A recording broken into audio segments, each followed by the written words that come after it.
Hello guys, and welcome to another episode of Everyday EDC. My name is Tyler, and today we are doing a throwback review of the Spyderco Paramilitary 3 Lightweight.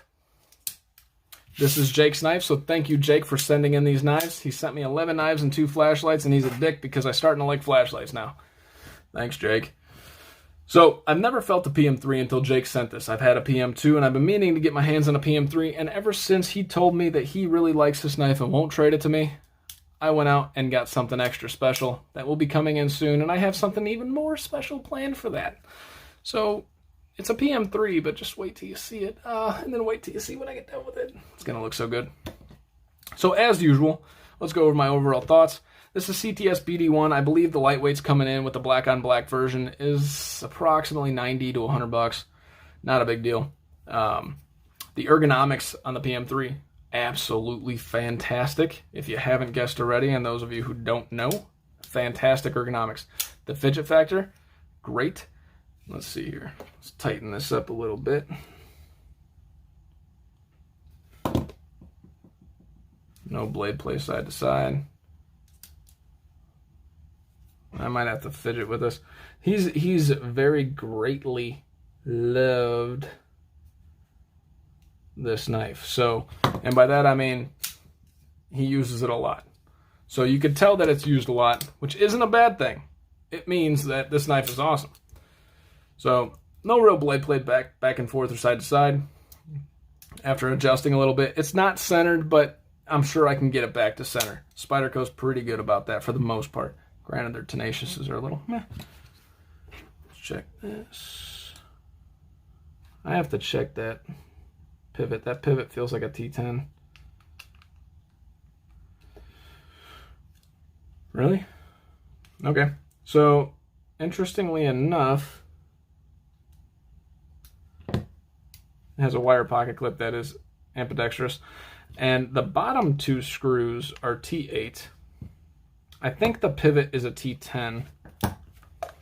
Let's take a look here. My Weehaw bit driver has these in it. T10. That pivot is a T10. But weirdly enough, let's go on to the next one. T5. I want to show you guys one more thing before I kind of move on here. T6. So this screw is a T6. This screw is a T10, and these screws are T8s. Not sure why. Whatever. You just have to have more torque bits, but whatever, you know, everybody's got the whole torque set anyways. The action with the compression lock, just fine. You can compression lock it open, you can Spidey flick it open, you can thumb flick it open, you can slow roll it open. Fantastic, fantastic knife. This is the lightweight version, guys. Remember, this is our FRN scales. So, and with the FRN, you get this wire clip on it and everything. And as I said before, CTS BD1. Let's go over some specs.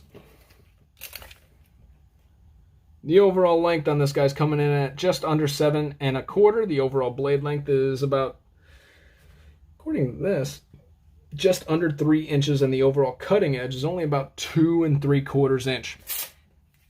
There's something about it that doesn't feel that small, by the way, because when you get it in hand, you get a full purchase on it, and that's what you get out of the PM2 and PM3. Great ergonomics. So on this PM3 lightweight's weight, we are looking at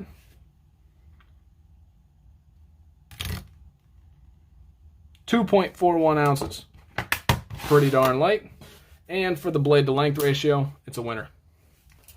Let's check out the overall blade stock thickness.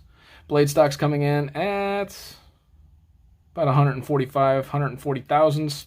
The behind the edge thickness, from what I can tell, I can't tell if he sharpened this.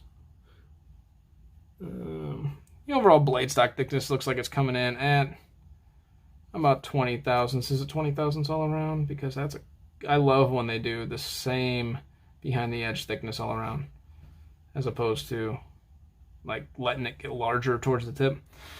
Yeah, it's about 20 thousandths behind the edge all around, which is very nice. And I didn't check a couple other things because I don't pay attention. The overall handle thickness is coming in at 0.45 or 0.45 of an inch, which is thinner than most. So that's pretty darn cool. I can't speak for the G10 version. Haven't had that in my hands, but hint, hint, I might soon. The overall height is 1.63 inches. To put that into perspective, the PM2, the overall height is coming in at actually less, which I never knew. Who knew? So, oh, wait. Now let's do some size comparisons for you guys. I was going to say, so my overall thoughts on this guy. Here's the Rat Model 1 and the Rat Model 2. It is a little bit shorter than both of them. A lot shorter than the Rat Model 1. Look, I know this is a throwback review. I haven't reviewed this knife, so I'm going to review it. There it is against the PM2. Here's the Feldspar and the Mini Feldspar. It's a little bit shorter than the Mini, a lot shorter than the large Feldspar, or the regular size Feldspar. Civivi Dogma, beautiful little guy. And the Civivi Ortiz. It is obviously a little bit larger than the Ortiz, yeah, quite a bit larger, probably about half an inch, and about half an inch to an inch shorter than the Civivi Dogma. So, I am reviewing the PM3 as the PM3 lightweight, not as the PM3 in general. This is my first time that Jake gave me the opportunity to feel a PM3. I felt quite a bit so far up to this point, but I have not felt a PM3. Shame on me. I know. It's a staple in the community. Overall ergonomics are fantastic. This FRN scale, you know, I thought I would dislike it because we're kind of trained to feel like FRN is cheap, and it does feel cheap, but it doesn't bother me. I love the black on black look. And again, the ergonomics are just awesome. Just awesome. Fidget factor. Awesome. Makes a little clicky sound, so we're good there. The blade shape, nobody likes the way the PMs look, or I'm sorry, the Spydercos look, but it's stupid slice. You get the 20 thousandths behind the edge, and it starts out fairly thick. This is a working knife. If you're looking for a forever everything knife and you're willing to spend about $100, guys, this is your knife because it does everything. Your ergonomics on it are great. The fidget factor, just great. You can do anything you want with ease.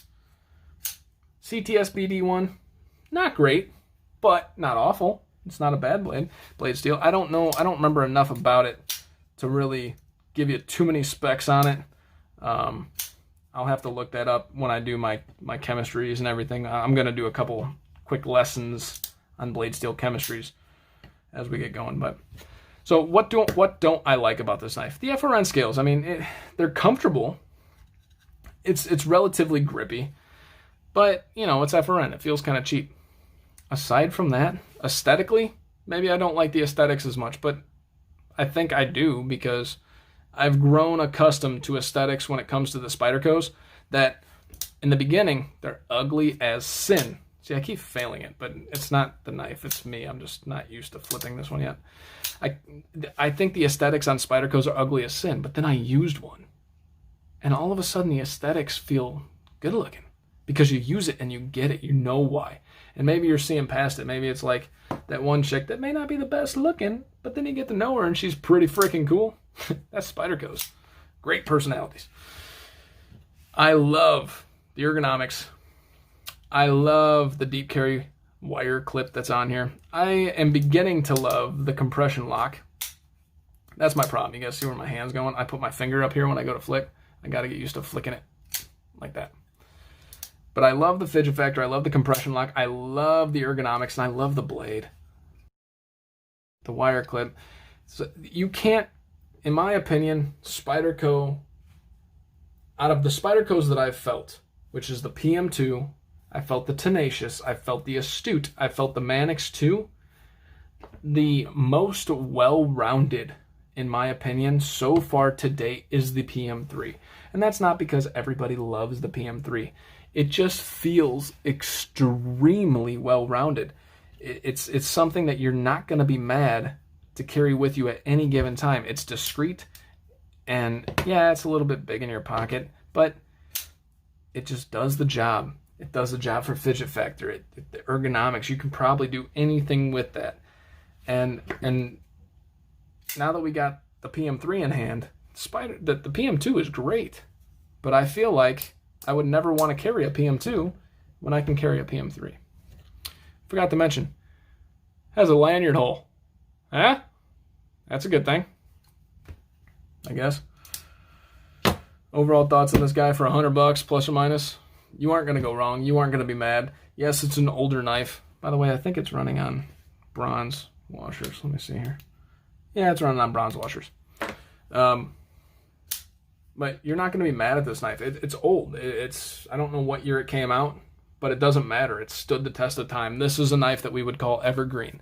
And shame on me for not having seen it, felt it, or reviewed it yet. But here you go. Here's your Spyderco PM2. His little brother. Your Spyderco PM2's little brother, the PM3.